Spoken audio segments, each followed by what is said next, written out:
Hello friends, welcome to my channel. મિત્રો, આજે આપણે LLB સેમેસ્ટર 6માં આવતા વાયવા વિશે જાણીશું કે વાયવા કેટલા માર્ક્સની હોય છે, શું વાયવામાં ફેલ કરવામાં આવે છે, વાયવામાં શું યુનિફોર્મ પહેરીને જવો અને વાયવામાં કેવા ક્વેશ્ચન્સ પૂછવામાં આવે છે. તો મિત્રો, વિડીયોને એન્ડ સુધી જોવો અને જો તમે મારી ચેનલ પર નવા છો તો ચેનલને સબસ્ક્રાઈબ કરવાનું ના ભૂલતા. તો મિત્રો, સૌથી પહેલાં જોઈએ વાયવામાં તમારે શું યુનિફોર્મ પહેરીને જવાનું રહેશે. તો મિત્રો, વાયવામાં તમારે ટાઈ યા કોટ પહેરીને જવાનું નથી. તમે માત્ર બ્લેક પેન્ટ અને વ્હાઇટ શર્ટ પહેરીને જઈ શકો છો. સાથે તમારે ફોર્મલ શૂઝ પણ પહેરીને જવાના રહેશે અને તમે વેલ ગ્રૂમ્ડ હોવા જોઈએ.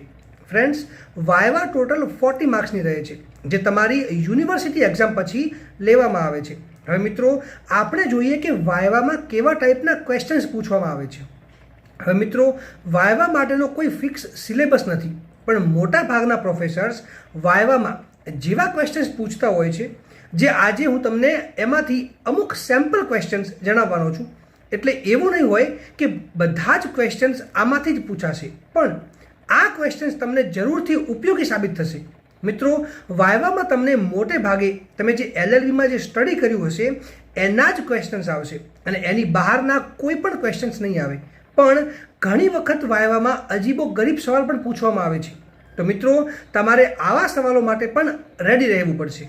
મિત્રો, વાયવા લેવા માટે આવેલ ફેકલ્ટીઝ એ જાણવા માંગતા હોય છે કે શું તમે રેગ્યુલર કોલેજમાં જતા કે નહીં, અને તમે કોલેજમાં લેક્ચર અટેન્ડ કરતા હતા કે નહીં, તમને લો વિશે કેટલી જાણકારી છે, એ બધા વિશે તમને ક્વેશ્ચન્સ પૂછી શકે છે. હવે મિત્રો, જાણીએ ક્વેશ્ચન્સ વિશે.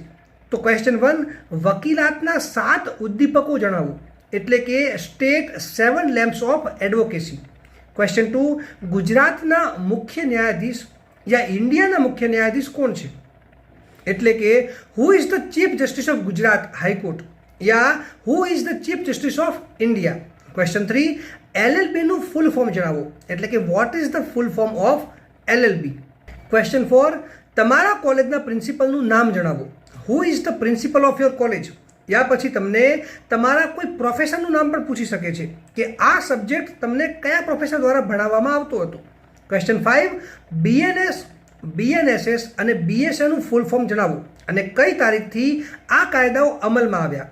State the full form of BNS, BNSS અને BSA and on which date these laws came into effect. Question 6, તમે LLB કેમ કર્યું છે, why you have choose LLB or why you have done LLB. Question 7, IPCની section 498A શાના માટે છે અને BNSમાં એના માટે કઈ સેક્શન આપવામાં આવી છે. What is the section 498A stands of and which section of BNS has replaced it. Question 8, ઇન્ડિયાના સૌથી પહેલા એડવોકેટ કોણ હતા, who was the first advocate of India. Question 9, CRPC section 125 શાના માટે છે, CRPC section 125 is related to vote.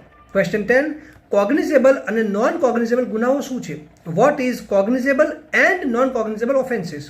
તો મિત્રો, આ માત્ર ને માત્ર સેમ્પલ ક્વેશ્ચન્સ છે. મિત્રો, જો તમને આ ક્વેશ્ચન્સના આન્સર ખબર હોય તો તમે મને કમેન્ટ સેક્શનમાં લખી શકો છો, અને વાયવામાં આમાંથી તમને કોઈ પણ ટાઈપના ક્વેશ્ચન્સ પૂછી શકે છે અને તમારી જર્નલમાંથી પણ તમને ક્વેશ્ચન્સ પૂછી શકે છે.